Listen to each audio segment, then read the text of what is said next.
কালকের ঘটনা প্রমাণ করে দিল পশ্চিমবঙ্গের এই মুহূর্তে আইন শৃঙ্খলার স্থিতি কোথায় দাঁড়িয়ে আছে। দীর্ঘ 15 বছর ধরে তৃণমূল কংগ্রেস কার্যত প্রশাসনকে ধ্বংস করেছে, পুলিশের রাজনীতিকরণ সম্পূর্ণ করেছে, সমস্ত অপরাধীদের ভয়মুক্ত করে দিয়েছে।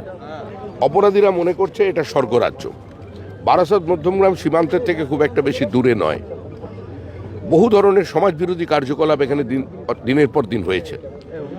জাল আধার কার্ড তৈরি, জাল রেশন কার্ড তৈরি, জাল এপিক তৈরির কাজ এই বারাসাত এবং মধ্যমগ্রাম থেকে চলছে। ভারতবর্ষের যে প্রান্তেই যে অনুপ্রবেশকারী ধরা পড়েছে তাদের সবাইয়ের কাছ থেকেই জেরা করে এটা পাওয়া গেছে তারা কার্ড সংগ্রহ করতে এই অঞ্চলটাতে।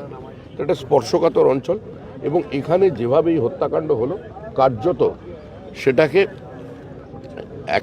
একটাই বার্তা দেওয়ার জন্য হলো, মানে এটা প্রধানমন্ত্রী দুদিন পরে আসছেন তাকে বার্তা দেওয়ার জন্য, নাকি বিজেপির বুকের ওপর গুলি করা হলো? এইভাবে কোনো ধরনের উত্তেজনা তৈরির চেষ্টা হচ্ছে, অস্থিরতা তৈরি করার চেষ্টা করা হচ্ছে পশ্চিমবঙ্গে। বিভিন্ন জায়গায় অস্থিরতা চলছে, এটা আমি অস্বীকার করছি না।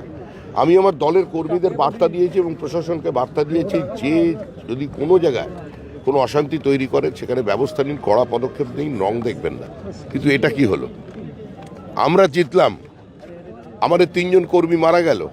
কালকেও বসিরহাটে আমাদের এক কর্মীর ওপরে গুলি চালানো হয়েছে, 4 রাউন্ড গুলি চলেছে। তা আমাদের কি ক্ষমতা নেই?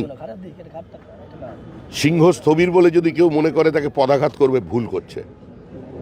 আমরা তৃণমূলের ভাষায় কথা বলতে জানি, কথা বলতে পারি, কিন্তু তাও বলছি না, বলবো না, এটাই হচ্ছে আমাদের স্ট্যান্ড। কিন্তু এই যে ঘটনাটি ঘটলো, যার সঙ্গে রাজনীতির দূর দূর পর্যন্ত কোনো সম্পর্ক নেই, তিনি একজনের আত্মসহায়ক, একজন অরাজনৈতিক ব্যক্তিত্ব, প্রাক্তন একজন সেনা কর্মী, আজকে তাকে এভাবে পয়েন্ট ব্ল্যাঙ্ক রেঞ্জে গুলি করে মারার উদ্দেশ্যটা কি? এটা সম্পূর্ণভাবেই একটা পরিকল্পিত প্রতিহিংসাজনিত রাজনৈতিক হত্যাকাণ্ড।